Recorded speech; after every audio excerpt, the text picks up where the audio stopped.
مولانا صاحب نے مجھے مخاطب کیا تو ہم نے کیا کہا تھا پچھلے اپوزیشن میں بیٹھ کے؟ بڑی سادہ سی بات کی تھی کہ جب کبھی دھرتی میں نہ لٹیرا ہوگا میرے مزدور کی قسمت میں سویرا ہوگا. یہ ہمارا موقف تھا اور اسی کے اوپر ہم کام کرنے لگے.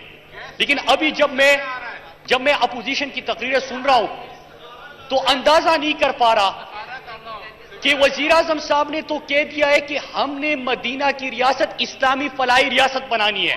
گلا کیا اسلامی فلاحی ریاست سے ہے؟ دوسری بات، کسی کو یہ گلا کہ وزیر اعظم صاحب جو عالیشان محل تھا اس کو یونیورسٹی کیوں بنا رہے ہیں؟ جناب اسپیکر، اس سے تو ایک ہی اندازہ ہوتا ہے کہ کیا کریں گے جو کرپشن بھی چھوڑ دی تم نے، تمہیں تو اور کوئی کام بھی نہیں آتا. اسپیکر صاحب، ابھی ہنا ربانی کر صاحبہ کی میں تقریر سن رہا تھا، بڑی اچھی بات انہوں نے کی اور انہوں نے ڈائریکشن کی بات کی. لیکن میں پہلے 5 سال کا اور خامیوں کا ذکر کر کے آپ کو ڈائریکشن بتاؤں گا کہ رستہ کیا ہے، ہم نے کون سے رستے کے اوپر جانا ہے.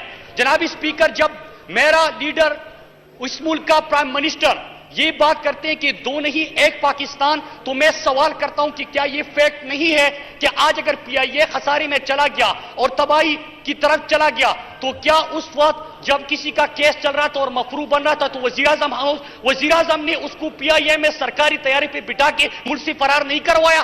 کیا اس وقت انہوں نے باہر سے ایک گورا بلا کے یہ نہیں کہا تھا کہ ہم نے لاکھوں کی تنخواہ پہ ایک ایکسپرٹ لے کے آئے ہیں اور پھر ہمیں پتا چلا کہ پاکستان میں صرف پیسے چوری نہیں ہوتے، پاکستان میں جہاد بھی چوری ہوتے اور جہاد وہاں سے ملا؟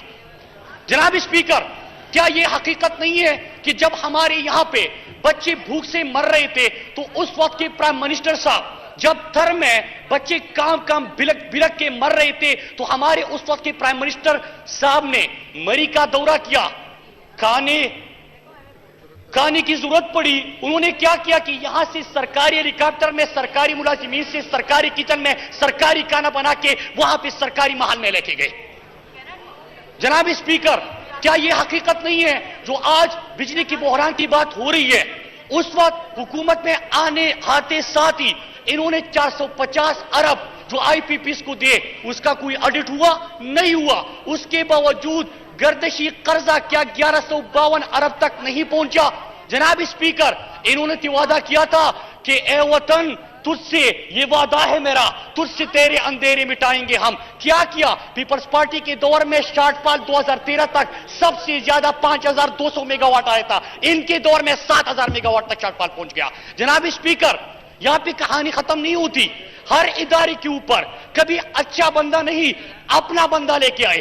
اگر کسی نے نادرا کے اندر بہتر کام شروع کر دیا اس کو دھمکیاں ملی، اس کی فیملیز کو دھمکیاں ملی، اس کو پاکستان چھوڑنا پڑا. کیا یہ حقیقت نہیں ہے؟ جناب اسپیکر، کیا یہ حقیقت نہیں ہے کہ جب یہاں پہ کلبھوشن کو گرفتار کیا گیا، وہ کنفیشنل سٹیٹمنٹ دے رہا تھا تو اس وقت سجن جندال مری میں ذاتی ملاقاتیں کر رہا تھا، اس وقت مودی ان کے گھر تشریف لا رہا تھا، آم کی پیٹیاں بیچ رہے تھے، ساڑیاں آ رہی تھی. کیا یہ حقیقت نہیں ہے؟ جناب اسپیکر، کہانی یہاں پہ ختم نہیں ہوتی. ان کے دور میں بجٹ پہ بات کریں، بجٹ پہ ڈپارٹمنٹ کی رپورٹ آتی ہے کہ پاکستان سے ہر سال 10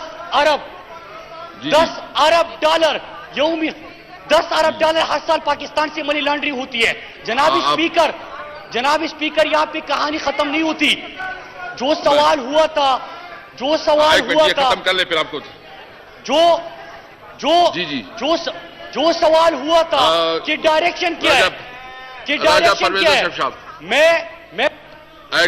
پرویز اشرف صاحب ایک منٹ راجہ پرویز اشرف صاحب ادھر ہے. جناب اسپیکر، یہ سر آپ سر یہ ایک منٹ اس کے بعد جناب اسپیکر، میری گزارش ہے کہ you being the custodian of the house, سارے فاضل ممبران جو ہیں وہ آپ کی طرف ان کی نگاہ ہوتی ہے. پوائنٹ آف پرسنل ایکسپلینیشن کے اوپر اتنی بڑی جو ماہرانہ رائے اور تقریر نہیں ہو سکتی ہے، تو میں سمجھتا ہوں سر کے رولز کو ہم سب کو اس کو اوائڈ کرنا چاہیے، اور خاص طور پر آپ کو برابر کے بیسس پر امپلیمنٹیشن آف رولز، اور وزراء کو اسپیشلی آپ ڈائریکٹ کریں کہ وہ اگینسٹ دی رول جو ہے وہ کوئی بات نہ کریں. بہت شکریہ. بالکل بالکل. مراد صاحب آپ کائنڈلی فائنانس بل پہ اپنی آرا دیں پلیز. اسپیکر صاحب، ہم جب اپوزیشن بینچز پہ بیٹھے تھے تو ہمیں یہ گلہ ہوتا تھا کہ ہم سوال اٹھاتے ہیں، حکومتی وزراء جواب نہیں دیتے. اب ان کو یہ گلہ ہے کہ جواب مل رہا ہے. جناب اسپیکر، جی مراد صاحب پلیز. اسپیکر صاحب، ابھی جو ڈائریکشن کی بات ہوئی، میں اس کے حوالے سے آتا ہوں کہ پاکستان کے اندر ایک طرف آپ دیکھ رہے تھے کہ ماڈل ٹاؤن میں بے دردی سے قوم کی بیٹیوں کو بالوں سے گھسیٹ کے اور سامنے سے گولیاں ماری گئی. کیا یہ حقیقت نہیں ہے؟ لیکن دوسری طرف ملک کے جو حکمران ہوتے تھے اپنی سیکیورٹی پہ فائنانس بل پہ میں آ رہا ہوں اپنا اپنے فائنانس بل پہ پلیز ایجنڈے پہ آ جائیں. اسپیکر صاحب، وہ کہتے ہیں میں آئینہ ہوں، دکھاؤں گا داغ چہروں کے، جسے برا لگے وہ سامنے سے ہٹ جائے. مراد صاحب چونکہ ایجنڈا ہے آپ اس ایجنڈے پہ آ جائیں پلیز. سوال ہوئے مجھ سے جو سوال ہوا میں اسی کی طرف آ جاتا ہوں. اسپیکر صاحب، انہوں نے کہا کہ یہاں پہ بات ہوئی تھی کہ پاکستان میں یومیہ کرپشن 2 ارب ہوتی ہے. کیا یہ اس وقت کے نیب کے چیئرمین کا بیان نہیں تھا؟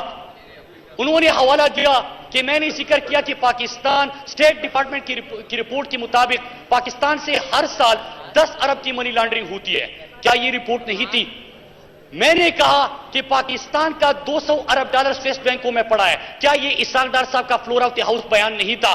لیکن جناب اسپیکر، ہم نے اس کے لیے کیا کیا؟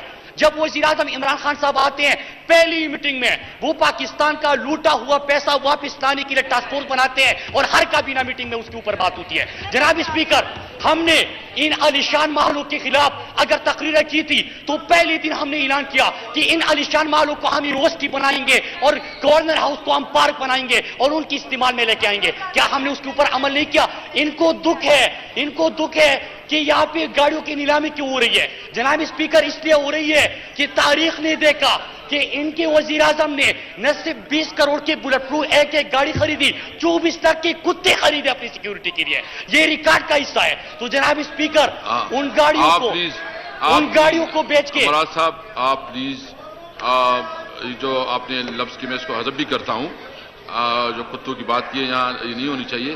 اور آپ نہیں اسپیکر صاحب، میں نے کہا کہ اپنی سیکیورٹی کے لیے 24 لاکھ کے کتے خریدے. اس میں ایکسپنج کرنے کی کیا بات ہے؟ خریدے تھے. بجٹ اٹھا کے دیکھ لیجئے. نہیں اسپیکر صاحب، میں بڑے ادب سے عرض کرتا ہوں، میں صرف بتا رہا ہوں شاہ خرچیہ کہ 20 کروڑ کی ایک گاڑی، 24 لاکھ کے کتے، 7 ارب روپے اپنے گھروں کی اور محل کی دیواریں اونچی کرنے کے لیے پاکستانی عوام کے ٹیکس کا پیسہ انہوں نے لگایا. ہم کیا کر رہے ہیں؟ ہم کہہ رہے ہیں کہ عوام کا پیسہ عوام کے اوپر لگاؤ. تو اس میں دکھ کس چیز کا؟ خوش ہو جاؤ کیونکہ آپ بھی عوام کا ووٹ لے کے آئے ہو اور ہم بھی عوام کا ووٹ لے کے آئے ہیں. ہم وہ پیسہ عوام کے اوپر لگائیں گے. دوسری چیز، جناب اسپیکر، انہوں نے بات کی تھی کہ ہم جو ٹیکس چور ہے ان کو ٹیکس نیٹ پہ لے کے آئیں گے اور کہا تھا کہ 3.5 ملین لوگوں کا ڈیٹا ہمارے پاس پڑا ہے. جناب اسپیکر، کوئی اقدام نہیں. ٹیکس چوروں کو انہوں نے چھوٹ دی، ان کے لیے 3 ایمنیسٹی اسکیم لے کے آئے. ہم کیا کر رہے ہیں؟ FBR کی اصلاحات ہو رہی ہے، 3.5 ملین لوگوں کا ڈیٹا تیار ہو رہا ہے، ان کو ٹیکس نیٹ میں لے کے آ رہے ہیں. تو کیا یہ تبدیلی نہیں ہے؟ کیا یہ ڈائریکشن نہیں ہے کہ آپ ٹیکس نیٹ میں ان کو لے کے آؤ؟ جناب اسپیکر، اس کے علاوہ انہوں نے انرجی بحران کو ختم کرنے کی تو بات کی تھی اور اس کے اوپر پیسہ بھی لگایا. لیکن کیا پاکستان کے اندر لوڈ شیڈنگ کا خاتمہ ہوا؟ کیا پاکستان سے اندھیرے مٹ گئے؟ کیا جو بجلی چور تھے یہاں پہ فلور اپ کے، جب بھی سندھ سے آواز اٹھی، جب بھی خیبر پختونخوا سے آواز اٹھی، آواز یہ تھی کہ ہم جب اپنی ضرورت سے زیادہ بجلی پروڈیوس کرتے ہیں تو ہمیں ہمارا حق کیوں نہیں ملتا؟ یہاں سے وزراء اٹھ کے کیا کہتے تھے کہ بجلی چور ہے. ہم نے سوال کیا قومی اسمبلی میں کہ بجلی چوروں کی لسٹ مہیا کی جائے. سارے بڑے لوگ، کیا ان کے اوپر ہاتھ ڈالا گیا؟ نہیں ڈالا گیا. ان بجلی چوروں سے پیسہ ہم لیں گے اور ہم اس کے لیے اقدامات کر رہے ہیں. جناب اسپیکر، اس کے علاوہ جی کون سا اپنی بات کر پلیز. No cross talk. جناب اسپیکر، میں نے کل بوشن کی مثال دی, میں نے فورن پالیسی کو میں نے اس کے اوپر تنقید کی, لیکن آج کا دن آپ کے سامنے ہے. جب فورن منسٹر جاتے ہیں تو کیا پاکستان کا مقدمہ بہتر انداز میں نہیں لڑتے؟ کیا کشمیر کا ذکر نہیں آتا؟ کیا ان کی قربانیوں کا ذکر نہیں ہوتا؟ کیا کل بوشن کا نام UN سیکیورٹی کونسل میں پہلی دفعہ نہیں لیا گیا؟ جناب اسپیکر, یہ آغاز ہے. صرف اور صرف اپنی منسٹری, اپنی ڈپارٹمنٹ کا حوالہ دے دوں. جناب اسپیکر, آپ مجھے بتائیں کہ پہلے دن جب میں نے بریفنگ لی وزراء کی استعمال میں ان کی دور میں اور باقی ادوار میں کتنی گاڑیاں تھی؟ 219 گاڑیاں سامنے آئی. 219 گاڑیاں صرف ایک محکمے کے اندر وزراء کے سامنے کی سامنے آئی. تو جناب اسپیکر, ایک وزیر مشیر اور اس کے سیکرٹری اور اس کے گھر والوں کا کیا کام؟ وہ کس طرح استعمال کر سکتے ہیں؟ تو میں نیلام نہیں کروں گا تو کیا کروں گا؟ آپ تو 3 کروڑ کا پیٹرول بھی اس کے اوپر لگا رہے تھے. جناب اسپیکر, وہ بھی روکا اور اپنے محکمے کے اندر تبدیلیوں کی طرف بھی گئے. اسپیکر صاحب, میں اپنی بات سننے کی ہمت تو نہیں ہے. ہمیں تو اپوزیشن میں جب تھے تو مائک تو کھلتا ہی نہیں تھا, اور جب کھل جاتا تو 3 منٹ کے اندر 5 دفعہ بند ہوتا تھا. لیکن آپ تو بڑا اچھا کر رہے ہیں, آپ کا بڑا دل ہے کہ ان کو موقع دے رہے, لمبی لمبی تقریریں ہو رہی ہے. میں بات کنکلوڈ کرتا ہوں. سننے کی ہمت ہوتی تو میں فیکٹس اینڈ فگرز پہ زیادہ بات کرتا, لیکن وہ تو ہے نہیں. لیکن ایک چیز ہے جناب اسپیکر, جب ہم مدینہ کی ریاست کی بات کرتے ہیں, جب ہم اسلامی فلاحی ریاست کی بات کرتے ہیں, اسلامی فلاحی ریاست یہ ہمارا ایمان ہے. دنیا نے ترقی کی.